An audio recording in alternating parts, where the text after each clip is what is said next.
Hi, I'm Maria Theohara Silvello on social media. Art can be used in this way. That's how it's been used through time Yeah, to visually present what would be a struggle in words. You can present it together as an image. that's Rhonda. She's Anarchy Quilter. Women's heart health is different. Rhonda's over 50 post about So Do It for Heart 25 promoted discussions about women's heart health. Grab a cuppa to watch and listen to Rhonda's own heart disease reality. Rhonda, thank you for coming onto the podcast of Sober 50 today. It's an absolute pleasure. It's wonderful to talk to you again, Maria. For people who are listening, Rhonda is wearing a lot of redness, a lot of dark color, like dark pinks as well. And she's sitting in front of her snakes and ladders quilt. Yeah, this one is all recycled fabrics and it's got an environmental theme. So you get to go up ladders if you do environmentally good things and down snakes if you're bad, like buy face fast fashion, go down a big snake. And you've entered that into shows. I've tried. I've got rejected twice, but I'm going to keep trying. It's large and it needs a bit of space to exhibit.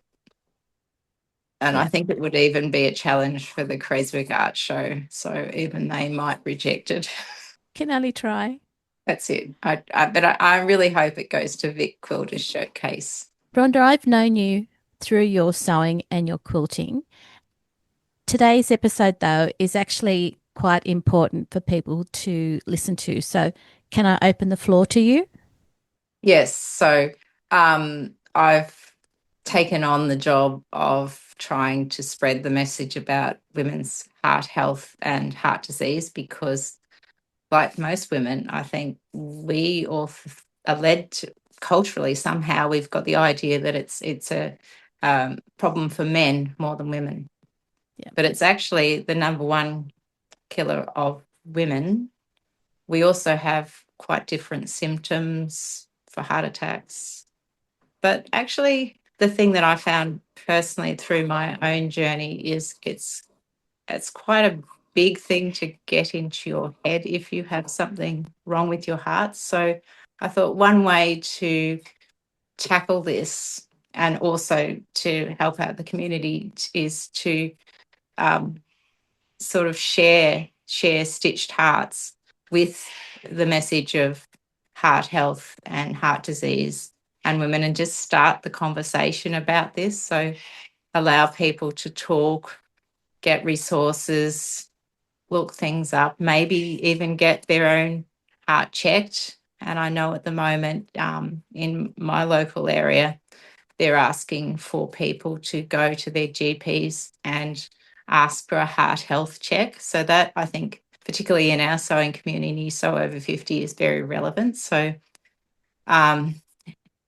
that's a lot of the reasons behind So Do It for Heart. So it is supposed to be a light-hearted thing of sharing hearts and stitching hearts, and it's a bit of a personal challenge for me to Yeah. try and incorporate it into as much as what I do, because it is a symbol that people do respond to. And the fact that it's got a little message behind it is a powerful thing. So Do It for Heart 25. I started that start of June. I did do So Do It for Heart 24 in October, November last year when Yeah. I first Yep. thought of it. Then I only did it for a month, but I always meant to come back to it. I just at the time it was a bit, I guess, got a bit overwhelming. I did a little bit of fundraising with that So Do It for Heart 24 with the Australian Heart Foundation Yep. and got some really positive responses from them. I talked to their fundraising coordinators and they were quite enthused about it. But then in April this year, I started working with Her Heart, but I probably should backtrack, I think, and Okay. tell my own personal story, shouldn't Yes, I? please. Yes. Okay, Yep. so my own personal story started really at the end of June last year, Mm-hmm. and I'd listened to my sister who is a GP, and she said, there's heart disease in the family. You should get yourself checked. You're just about 55. Go and And I thought, well, I hadn't been to a GP for, I don't know, 15 years maybe. It's a long time, very That healthy. is a long time. And so I found a GP, and I said that I could get one if I, promised to have a long consultation and go through all these checks. So I went there, and she sent me for echocardiogram, and that was interesting. Like, it was, I thought a bit ridiculous that I was there because I felt too young to be doing all these tests. But anyway, it took ages. And I found out later, like 3 days later, that the reason that it took ages was because I have a dilated aorta, which I didn't know was a thing. And my GP sort of didn't really give me much information. She said, I'll refer you to a cardiologist, but they just check it every couple of years. And I thought, well, that doesn't sound like anything to worry about. I did go to Japan just after that on a holiday, had a lovely time, but my legs all swelled up. I didn't really go down for the whole trip. So I thought that was a problem. I came back, and eventually I got to see a cardiologist in September. Mm-hmm. And I really did feel like a bit of a fraud. I looked around the room and I thought, no, I just don't belong here. There's old people here. What am I doing here? Mm-hmm. So I had this visit, chat with this lovely cardiologist. He was really quite nice, but he, like, the way he told me about the severity of, or the risks with this condition is, show me a picture of the heart and sort of went like this, this is the exploding. It could, say, and did sound effects too. So that took me a long while to get that into my brain. And then it's all about, from then on, I think I saw it about 4 times after that, and had to do CT scans to find out the diameter. They worry about the risks if your aorta is dilated, it has a bulge, and mine's just above the heart. And if it's over 5 centimeters, then you'd refer to the surgery. Mine was originally, at the echo, original was 4.9 centimeters. And when they did the original CT, it was 4.7. So that's 3 millimeters under the surgery level. So that was a bit of a relief. But since then, I had 2 trips to emergency with chest pain, and this 4.4 was another measurement. Right. And then they said 5 in March, which really worried me. But my cardiologist was like, no, that I don't believe that figure. I'm an engineer and a maths teacher. So if you say you don't believe data, I think you should interrogate the data, particularly when it concerns me. I was not really happy with that. And I found out about her heart due to my Braveheart blues, because I wanted to share that with these heart charity organisations. Yep. Because I thought that was a powerful image. So I shared it with her heart and got a pretty good response.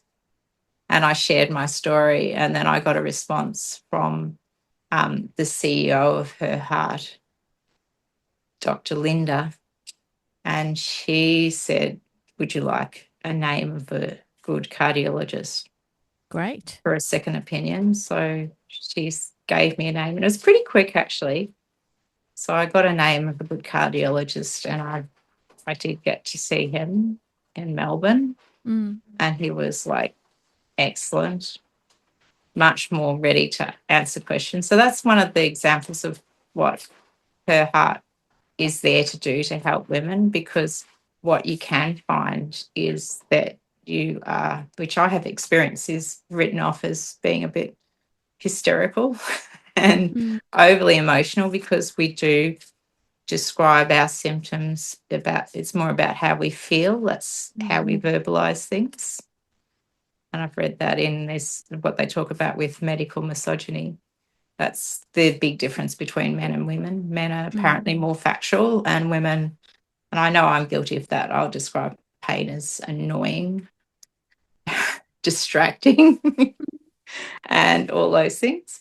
That was a good thing they did for me. So that is what led me to really go, okay, I really feel like I want to start up So Do It for Heart in a much more serious way and do it indefinitely to try and really spread the message and, in a positive way for women to, take their heart health seriously and realize it is our problem. It is not just a male problem. Mm-hmm. And start the conversation. And as also I'm working with her heart as well. I'm actually been talking to their head of fundraising, as well as I've had conversations with Dr. Redika, who is the manager of her heart, as well as Dr. Linda. So we've got a few things apart from what I'm doing at the moment. And also last week you had a post on the Sober 50 account as well. Yes, which is brilliant.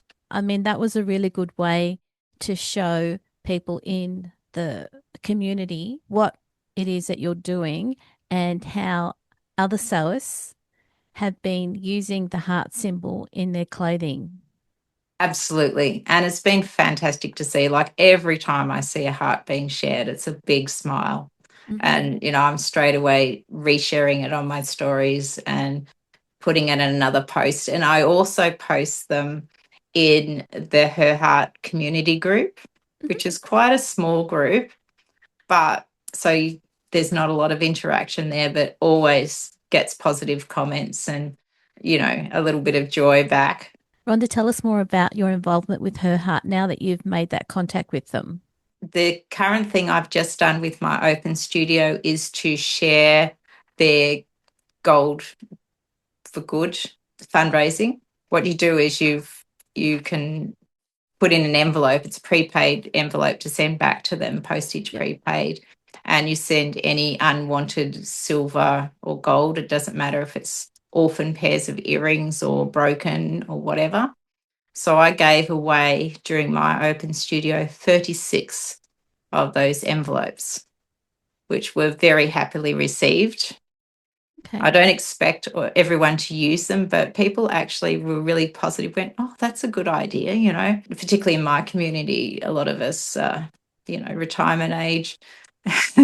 So have a lot of unwanted jewelry that we may have inherited. So that's a really great fundraiser. And I think you can go on their website and they'll send you one if you wanted to do that. I also donated 10% of my sales, which ended up being $27 to them. In the future, there's a few things planned, and not all of them I'm allowed to talk about, but Okay.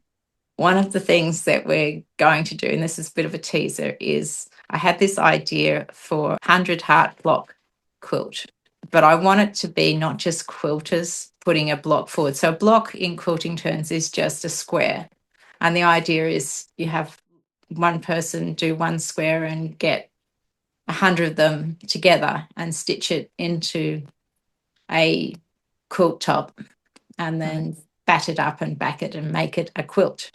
So it's the age-old community quilt block, which quilting guilds do all the time. Right. But I thought on a bigger scale, and added to this, each quilt block has to be some sort of heart design. It can be painted, it just has to be fabric, but it can be painted or appliqued or pieced. But it also needs to come with a name of a female, just their first name, who has, it could be them, or female past or present, who has had some sort of heart issue, disease, condition, whatever you like to call it. Yep.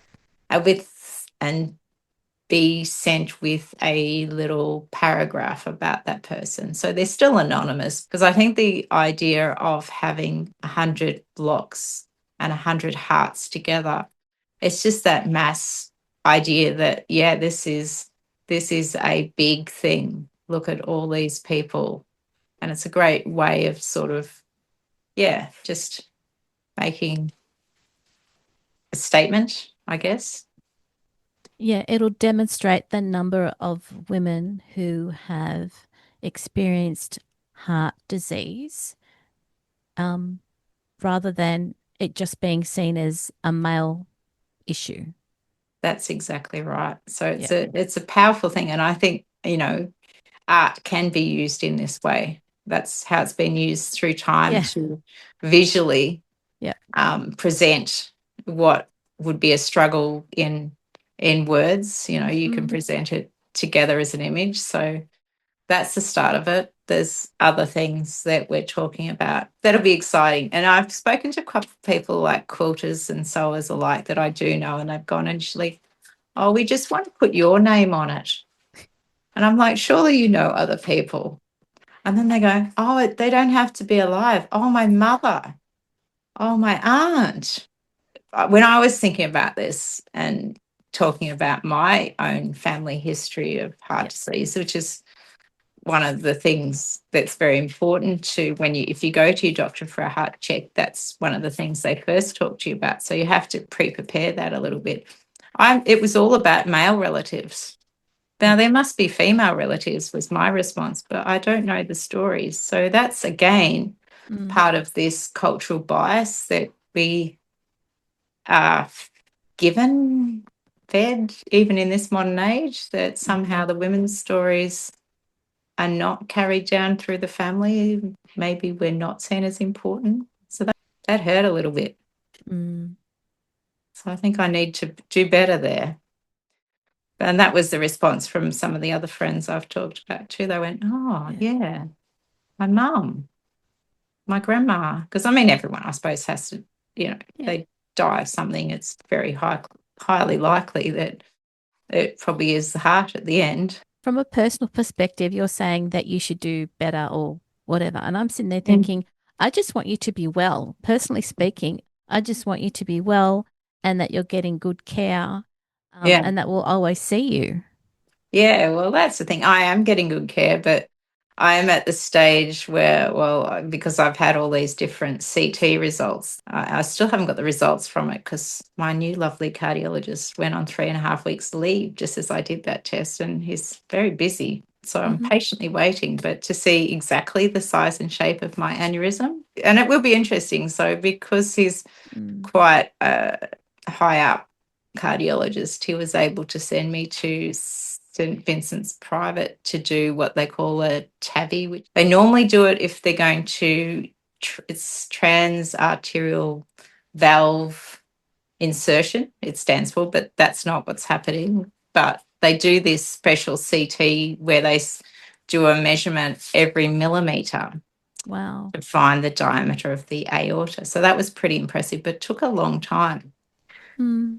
because even the new machines to calculate was apparently a big deal. But I don't know the results of that. So that'll be interesting just from like a math science point of view. So, I mean, in terms of my condition, you can live with this indefinitely. It's just at the point of where they deem that the risk of surgery, and the risk of surgery is it's quite a large surgery because the aorta takes the blood out of the heart. So Mm. it is a significant surgery with a lot of Mm. risk, but they do that rather than having it rupture, which is a Hmm. high likelihood of not surviving that. So it's a Yeah. risk, and that's a hard thing to weigh up because Mm. you're like, when you hear about this, you're sort of like, well, just cure me, just cut it out. And it's not that simple. No. But I mean, you can live with this.